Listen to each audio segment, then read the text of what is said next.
ચૈતર વસાવાની આજે કોર્ટ દ્વારા સુનવાણી કરવામાં આવવાની હતી, પરંતુ આ સુનવાણી ના થઈ.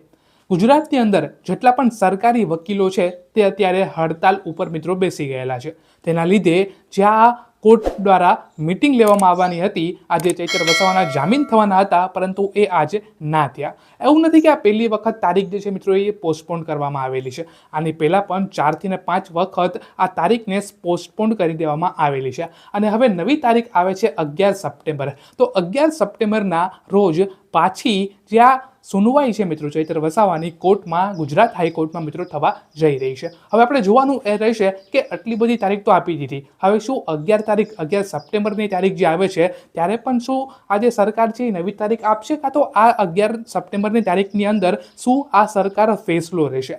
હવે બીજેપીનું એવું કહેવું છે અને આમ આદમી પાર્ટીનું એવું કહેવું છે કે આમ આદમી પાર્ટીનું એવું નિવેદન સામે આવેલું છે કે જે આ બીજેપી છે એ ચાઈ કરી અને તારીખ ઉપર તારીખ લંબાવીની કોશિશ કરે છે, કારણ કે તેમને ચૈતર વસાવાને જેલની અંદર જ રાખવા છે. તે માટે હજી એમને સમય જોતો છે અને હજી સુધી એ પુરાવા જે છે મિત્રો એ ભેગા કરી રહ્યા છે અને એ પુરાવા મળી જાય એટલે કે કોર્ટને આપે અને કોર્ટ એના ઉપર ફેસલો કરે અને ચૈતર વસાવા જેલમાં રહી જાય. તો આ આખું બીજેપીનું પ્રતોપ છે એવું આમ આદમી પાર્ટીના નેતા પણ મિત્રો કહી રહેલા છે. અને હમણાં જ આપણી સામે એક વિડીયો આવેલો છે જેમાં બીજેપીના નેતા એ કહે છે કે ભાઈ જો ચૈતર વસાવાને બીજેપીની અંદર આવવું હોય તો એમને અમે જેલની બહાર કાઢી લેશું, અમને જેલમાં નહીં રહેવું પડે, કલાકની અંદર એ ઘરે આવી જશે. પરંતુ જો એ બીજેપીની અંદર નથી આવતા તો તેમને જેલની અંદર જ રહેવું પડશે. હવે એના ઉપર આમ આદમી પાર્ટીના નેતાઓનું પણ એક મિત્રો બયાન આપણી સામે આવેલું છે, તમે આ વિડીયો જોઈ લેજો.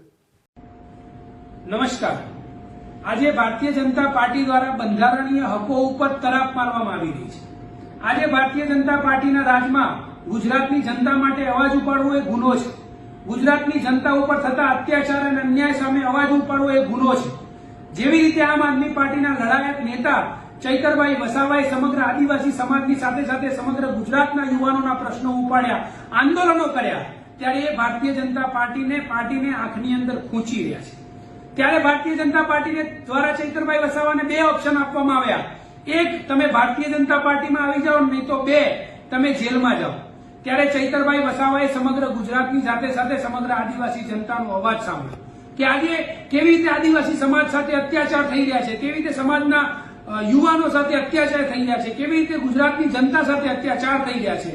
ત્યારે આજે ચૈતરભાઈ વસાવાએ એક લડાયક નેતા તરીકે સમગ્ર ગુજરાતની જનતાનો અવાજ ઉપાડ્યો. ત્યારે ભારતીય જનતા પાર્ટી દ્વારા એકવાર પહેલા પણ એમને જેલમાં મોકલવામાં આવે અને આ વખતે ફરીથી ષડયંત્ર કરીને ચૈતરભાઈ વસાવાને જેલમાં મોકલવામાં આવે. ત્યારે હું ભારતીય જનતા પાર્ટીને કહેવા માંગુ છું કે આમ આદમી પાર્ટીના નેતાઓ ભારતીય જનતા પાર્ટીના નેતાઓની જેમ પિંજરામાં બંધ પોપટ નથી કે જેવી રીતે ભારતીય જનતા પાર્ટી દ્વારા કહેવામાં આવે એટલું જ બોલે અને એટલું જ કરે.